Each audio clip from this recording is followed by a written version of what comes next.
everybody, it's Gabby, and I'm introducing you to a very special friend. So this is Raven, and Raven is the studio kitty, okay? Raven's been with me through it all. She has been here from the very beginning. And today, we're gonna talk about something really specific. A couple of months back, I had asked some of you who get my newsletter to go ahead and submit your demos and material for consideration on my casting website and through my casting company, 3 Moon Media. And a lot of you did an awesome job, and many of you are now up on that site. And some of the submissions we got, not so good, right? What do you think? Yeah, not so great. So today, Raven is going to help all of you learn what to do and what not to do to improve your submission to agents and casting directors. What do you think? Can you do that? Okay, good. She's on board.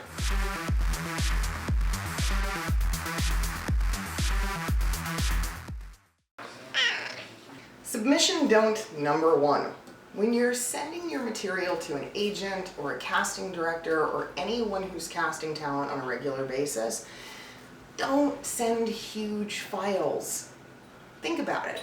Typically speaking, when someone puts out a casting notice, you're one of a lot of folks who are answering that email at the same time. Almost immediately after sending out a casting notice, we get completely bogged down with emails.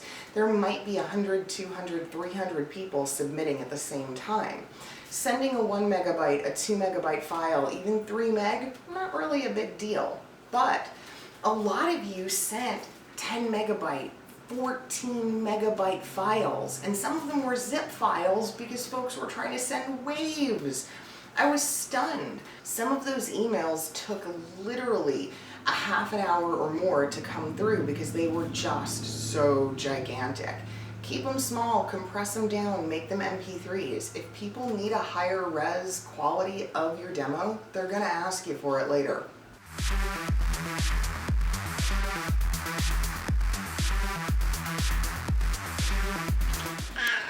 Next up, when you're submitting to talent agents and casting folks, try not to follow up too soon. They're always bogged down with submissions. That's a constant in their world. If you sent your audio on a Friday, you shouldn't be trying to follow up on a Monday. As a matter of fact, you shouldn't be trying to follow up for a couple of Mondays.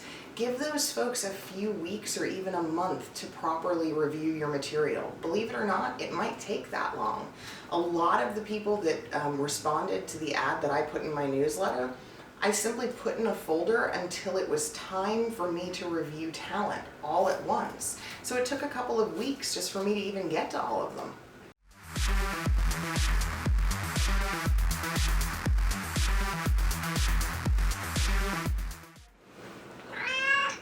A big no-no, avoid extra steps. Don't make me work to hear your demo.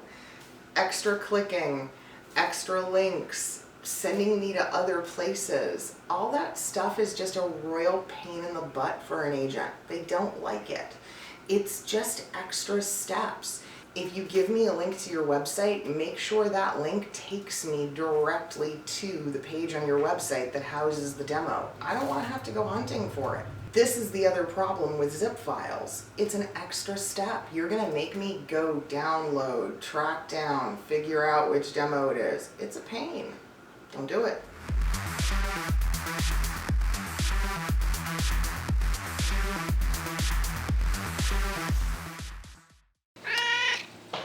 Agents and casting folks usually aren't tech heads. Now, some of us are. There's varying degrees of experience with technology and how in-depth someone's knowledge of studio gear is. But for the most part, agents aren't really concerned with the exact nature of all the gear you have.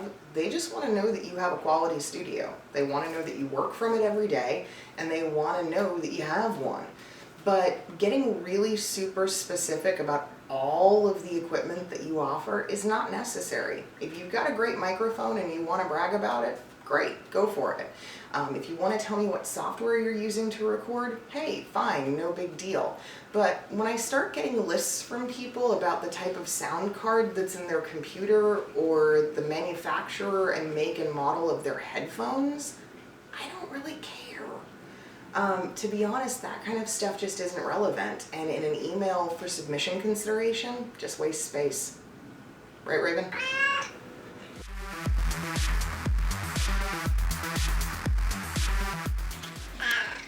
Next up, no radio demos. This is a big one. I was actually really surprised by the number of radio demos that I received. So what does this mean exactly? Well, first of all, it means no air checks. It's great if you've spent time in the radio industry, but you have to understand that in voiceover casting, that's really not relevant experience, and nobody really cares all that much. So an air check is a turnoff because it says to me that you don't really know what it is that I'm looking for or what I'm casting for. Along the same lines, anything that's really announcer heavy right now, a demo that's loaded with announcer material, doesn't really cut it. That's not what we're looking for. That's not of interest to us, and it kind of gets labeled as a radio demo. So really scrutinize your material. Make sure that that's not what you're submitting. Likewise, sadly, radio experience. Now, if you are coming from the radio world and you have experience in radio, kudos. I was a radio talent for many years myself, and so it's something that I do respect and appreciate. But you have to understand how it translates to the voiceover community.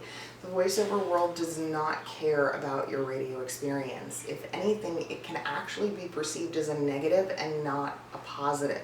So many clients are so particular in today's marketplace about not working with disc jockeys or announcers that they want to make certain that you're coming to them with more of an acting background and a solid voiceover background. So you might want to minimize the radio experience instead of leading with it.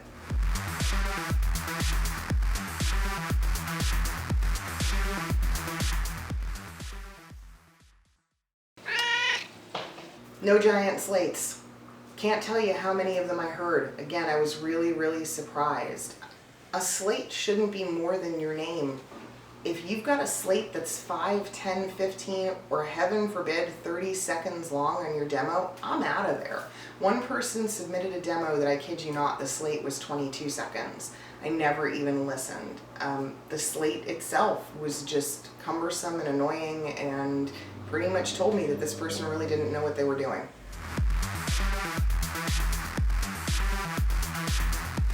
Bear in mind, you're not repped by Paytoplays, right, Raven? This is a big one. It's okay if you are paying for a listing on a pay-to-play website like voices.com or voice123, but understand again how it's perceived by agents.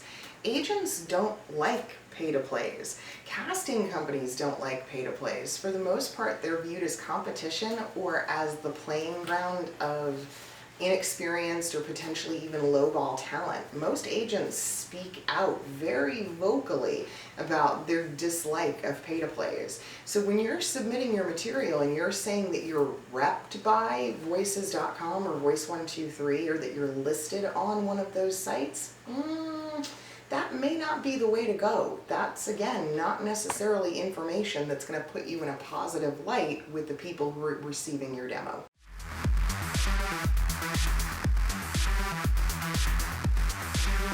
This is a big one, and the mouthy kitty definitely agrees. Keep your emails short and sweet. They don't need to be novels. They're not even getting read, guys. I promise you this.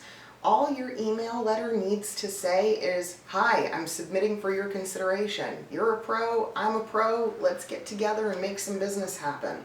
That's it. Keep it really simple, keep it really business-minded. Forget all the fluff. The first thing that agent or casting person is doing is listening to your demo. If they don't like what they hear, they're not reading a single word that you wrote in that email anyway.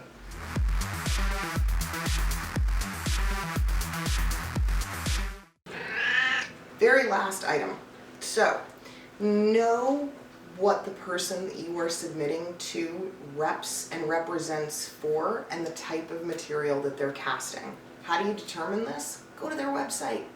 Go look at the type of demos that are up there already. Go listen to some of the talent that they're currently working with, and it'll give you a pretty good idea. Why is this important? Simple. You've got to custom tailor what you are submitting to that specific company. Some of the submissions I got were kind of amusing in that I got imaging demos. Now, for those of you who know me, yes, I'm an imaging voice talent, but my casting company doesn't do a whole lot with radio imaging. Nobody has an imaging demo up there. So, kind of a lost cause in that respect. Most agents don't represent for imaging either, so again, something worth noting.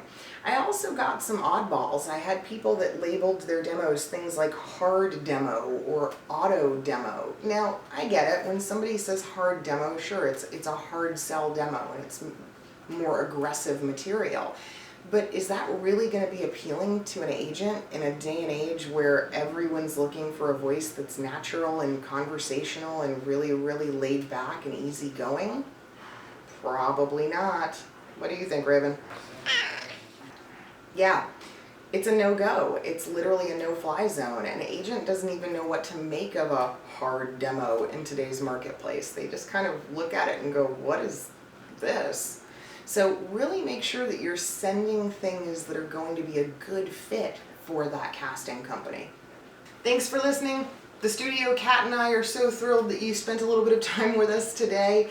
You'll be seeing more from her in the future, I'm pretty sure. She's literally just as mouthy as her mama and pretty much never stops talking. Thanks for watching, guys.